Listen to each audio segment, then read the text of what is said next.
সোনা সংসারের সব বন্ধুদের স্বাগত। আজকে আমি রান্না করব বন্ধুরা বাটা মাছের ঝাল। বাটা মাছের ঝাল করার জন্য আমি বাটা মাছটাকে আগে থাকতেই ভেজে রেখেছি, কিছুক্ষণ আগেই ভেজেছি। এটাকে 4 পিস আছে বাটা মাছ, আর এখানে আছে সরু সরু করে আলু নিয়েছি, টমেটো নিয়েছি, আর নিয়েছি পেঁয়াজ, আর একটু আদা, আর কাঁচা পাকা লঙ্কা। এই আমার লেগেছে বন্ধুরা। রেসিপিটি শুরু করার আগে বলবো লাইক করবেন, শেয়ার করবেন, চ্যানেলটা আপনাদের ভালো লাগলে একটা সাবস্ক্রাইব করে দেবেন। ঠিক বাড়িতে যেভাবে খাই ঠিক আপনাদের সেভাবেই কিন্তু দেখাই। চলুন রেসিপিটি শুরু করা যায়।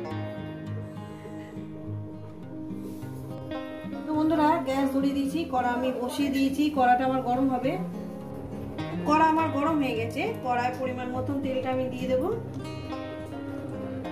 দেখুন বন্ধুরা, আমি মিক্সারের মধ্যে নিয়ে নিয়েছি আদা, কাঁচা পাকা লঙ্কা, হলুদের গুঁড়ো, জিরে ধনের গুঁড়ো। এটা একটা মিহি পেস্ট বানিয়ে নেব। তো বন্ধুরা টমেটোটাও এর মধ্যে দিয়ে দিলাম, একসঙ্গে বেটে নেব। তো বন্ধুরা আমার তেলটা গরম হয়ে গেছে, আলুগুলো আমি দিয়ে দেবো। আলুগুলো ভালো করে লাল লাল করে আমি ভেজে নেবো। রেসিপিটা কিন্তু পুরোটাই দেখবেন। এইরকম মাছের ঝাল কাঁচা লঙ্কা দিয়ে, কোনো গুঁড়ো লঙ্কা দিইনি বা কোনো শুকনো লঙ্কা দিইনি। আমি 4-5টা কাঁচা লঙ্কা দিয়ে রান্নাটা আপনাদের সঙ্গে শেয়ার করছি। আশা করি আপনাদের খুবই ভালো লাগবে। আর দিয়ে দেবো এখানে পরিমাণ মতন একটু হলুদ, যাতে দেখতে সুন্দর হয়। হলুদ দিলাম, আর দিয়ে দেবো লবণ। বন্ধুরা অবশ্যই কিন্তু কমেন্টের মাধ্যমে বলবেন। কিন্তু লবণটা আমি দিয়ে দিলাম, 1 চামচ লবণ দিলাম। তেলের মধ্যে লবণ থাকবে দিয়ে এটাকে আমি সুন্দর করে লাল করে ভেজে নেব। যেহেতু আমাদের পরিমাণে খাওয়া দাওয়া খুবই কম, বেশি কেউ খেতে পারে না। আর বিশেষ করে গরম পড়ে গেছে, গরমের দিনে আমি হালকা পাতলা তরকারি আপনাদের সঙ্গে শেয়ার করব। যেসব তরকারি আমি আমার বাবার জন্য রান্না করছি, একদম কম মশলা, আদা ছাড়া, শুধু হলুদ আর জিরে গুঁড়ো দিয়ে রান্না, একদম আপনাদের সঙ্গে শেয়ার করব। আপনাদের খুব ভালো লাগবে। যারা অসুস্থ বাড়িতে তারা ওইভাবে কিন্তু মাছের ঝোল খেলে শরীর কিন্তু খুব সুস্থ ভালো থাকবে, সুস্থ থাকবে।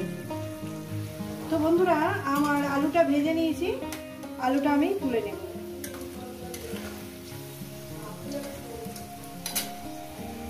তো বন্ধুরা আমার তেলের উপরে দিয়ে দেবো পেঁয়াজ কুচো। বন্ধুরা আপনাদের হাতের কাছে জিরে থাকলে জিরে দিয়ে দেবেন। আমি অতটা মানে খেয়াল করিনি, জিরে আমার বাবান্ত হয়ে গেছিলো, আমি দিতে পারলাম না। এখানে অবশ্যই জিরে ফোড়ন দেবেন। আমি দিতে পারিনি, আমি সব জায়গায় শুনলে আমার জিরে বলে দিলাম। এখানে একটু জিরে ফোড়ন দেবেন, আর পেঁয়াজটাকে সুন্দর করে লাল লাল করে ভেজে নেবেন। পেঁয়াজটাকে আমি ভেজে নিয়েছি। এরপর দিয়ে দেবো মশলাটা। মশলার বাটি ধোয়া জলটা আমি দিয়ে দেবো এক্ষুনি। মশলার বাটি ধোয়া জলটা আমি দিয়ে দিলাম। দেখুন বন্ধুরা, এবার আমি মশলাটাকে সুন্দর করে আমি কষিয়ে নেব, মিনিমাম 3 মিনিট করে। রেসিপিটা আপনাদের কেমন লাগছে অবশ্যই কিন্তু বলবেন। মিনিমাম 2 মিনিট আমি কষবো, তারপর আমি আলু দিয়ে দেবো। 2 মিনিট কষিয়ে নিয়েছি। দিয়ে দেবো এখানে আলু। দেখুন বন্ধুরা আলুগুলো দিয়ে দিলাম। এবার দিয়ে দেবো লবণ, পরিমাণ মতন লবণ। রেসিপিটা দারুণ খেতে হয়, এরকম মাছের ঝোল দারুণ খেতে হয়। আরো আমি 2 মিনিট এটাকে কষিয়ে নেব আলু দিয়ে।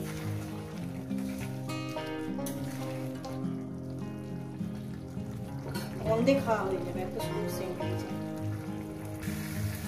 তো বন্ধুরা দেখছেন বন্ধুরা কষানো হয়ে গেছে।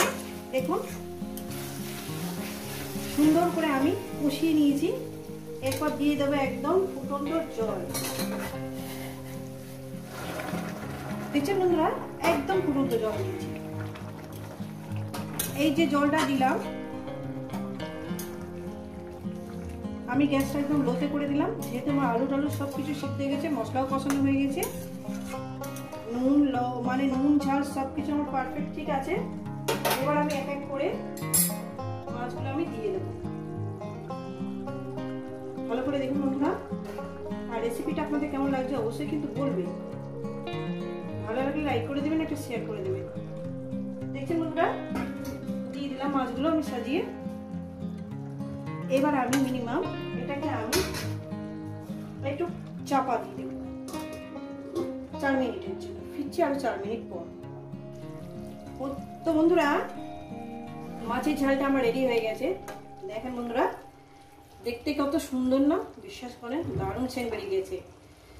আজকে আমার জিরে দিতে পারিনি, আজকে আপনার ওই কি বলে ধনে পাতাও দিতে পারিনি, বাজারে যেতে পারিনি, আনতে পারিনি।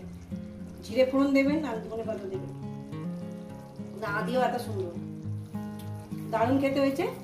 এটা আমি নামিয়ে দেখাচ্ছি।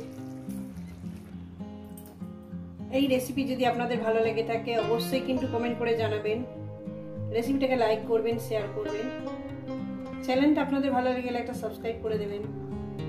ঠিক যেভাবে খাই আর কি সেইভাবে আপনাদের সঙ্গে দেখালাম। আবার নতুন কোনো রেসিপির সঙ্গে দেখা হচ্ছে। সবাইকে বলবো সুস্থ থাকবেন, ভালো থাকবেন, আর আবার নিত্য নতুন ভিডিও দেখবেন বন্ধুরা।